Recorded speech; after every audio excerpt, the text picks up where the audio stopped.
ഒരു കല്യാണം ഉണ്ട് എറണാകുളത്ത്. അപ്പച്ചിയുടെ പെങ്ങളും മമ്മിയുടെ ക്ലോസ് ഫ്രണ്ടും ആയ ഷീബാൻഡിയുടെ മകളുടെയാണ് കേട്ടോ കല്യാണം. ഞങ്ങൾ ആദ്യമായിട്ടാണ് കേട്ടോ ഒരു പരിപാടിക്ക് ഇത്രയും ഏർപ്പെടുന്നത്. ഇതാണ് ഞങ്ങളുടെ ജ്യോതിളിയൻ. ഇത് ജ്യോതിളിയൻ്റെ അമ്മ. അപ്പച്ചിയുടെ ചേട്ടൻ്റെ മോളുടെ ഭർത്താവാണ് കേട്ടോ ജ്യോതിളിയൻ. പിന്നെ ഇതാണ് ഞങ്ങളുടെ വലിയേച്ചി, ഞങ്ങളുടെ അളിയൻ്റെ ഭാര്യ. ചെറായിലായിരുന്നു കേട്ടോ ചെക്കൻ്റെ വീട്. നല്ല അടിപൊളി പള്ളി. അതിൻ്റെ അപ്പുറത്ത് കാണുന്നതായിരുന്നു കേട്ടോ അവരുടെ പഴയ പള്ളി. ഫേസിട്ട് എല്ലാവരുടെ അടുത്തേക്ക് പോകുന്നത് തന്നെ അവനെടുക്കാൻ എല്ലാവർക്കും ഭയങ്കര ഇഷ്ടമാണ്. അങ്ങനെ കുർബാനയ്ക്കും കയറി. അങ്ങനെ ഷിജിമോളുടെ കല്യാണം കഴിഞ്ഞു.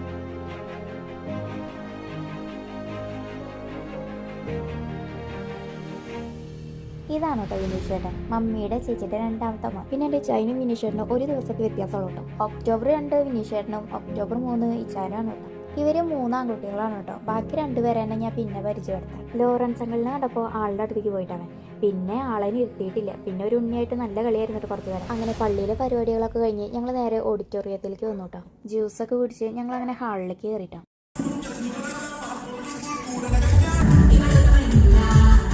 അങ്ങനെ സ്റ്റേജിലെ ചടങ്ങുകളൊക്കെ കഴിഞ്ഞപ്പോൾ ഞങ്ങൾ ഫുഡ് സെക്ഷനിലേക്ക് ഇറങ്ങിട്ടോ. ഫുഡൊക്കെ കഴിച്ച് അവരോട് യാത്രയൊക്കെ പറഞ്ഞ് ഞങ്ങൾ അവിടെ നിന്ന് ഇറങ്ങിയിട്ടോ. പിന്നെ ഞങ്ങൾ നേരെ പോയത് ചെറായി ബീച്ചിലേക്കാണ്. ബീച്ചിൽ നല്ല മഴക്കാറും നല്ല കാറ്റുമായിരുന്നു. അമ്മമാരെല്ലാവരും കൂടി ബീച്ചിലേക്ക് ഇറങ്ങിട്ടോ. ഫോണ് പിന്നെ ഞാൻ ഇച്ചാക്കി കൊടുത്തിട്ട് ഞാനും ഇറങ്ങുമ്പോൾ തന്നെ വാണിങ് തന്നിട്ടുണ്ടായിരുന്നു കേട്ടോ. നനഞ്ഞ് കഴിഞ്ഞ് ഞാൻ വണ്ടിയിൽ കയറ്റില്ല എന്ന്.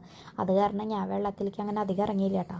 പിന്നെ ഞങ്ങൾ പോയത് ബീച്ചിന്റെ അടുത്ത് തന്നെ ഒരു പാർക്കിലേക്കാണ് കേട്ടോ. നല്ല മഴക്കാറും നല്ല ഇടിമിന്നലും ഉണ്ടായിരുന്നു. പാർക്കിലെത്തിയപ്പോൾ ആകെ സർപ്രൈസ് ആയിപ്പോയി. അളിയനും വലിയേച്ചി കല്യാണത്തിന് വന്ന എല്ലാ ബന്ധുക്കളും അവിടെ ഉണ്ടായിരുന്നു കേട്ടോ. എല്ലാവരും ഒരുമിച്ച് കൂടിയപ്പോൾ അടിപൊളിയായിരുന്നു കേട്ടോ.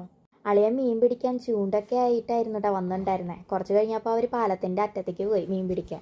ഏസോട്ട് നല്ല കളിയായിരുന്നു കേട്ടോ മമ്മിയായിട്ട്. അപ്പോൾ ഞങ്ങൾ 3 കൂടെ അളിയനെ കാണാനായിട്ട് അങ്ങോട്ട് ഇറങ്ങിയിട്ടാ. ഞങ്ങൾ എത്തിയതും അളിയനൊരു മീൻ കിട്ടി. എന്തായാലും ഐശ്വര്യം. എന്ത് മീനാണെന്ന് വെച്ചാൽ എനിക്കറിയില്ല. അറിയുന്നവർ കമന്റ് ചെയ്യണം കേട്ടോ. അളിയപ്പോൾ അടുത്ത മീൻ പിടിക്കാനായിട്ട് ഇറങ്ങിയിട്ടുണ്ട് കേട്ടോ. അപ്പോൾ അതേ രണ്ടാമത്തെ മീനായിട്ട് അളിയൻ വരുന്നു കേട്ടോ. ഇത് എന്ത് മീനാണെന്ന് ചോദിച്ചാൽ എനിക്കറിയില്ല. അറിയുന്നവർ കമന്റ് ചെയ്യാം. അങ്ങനെ അളിയെ വീണ്ടും ഇറങ്ങിയിട്ടോ മീൻ പിടിക്കാൻ. ഞങ്ങളിപ്പോൾ വരാമെന്ന് പറഞ്ഞിട്ട് പാലത്തിൻ്റെ അറ്റത്തേക്ക് ഒന്ന് പോയിട്ടോ.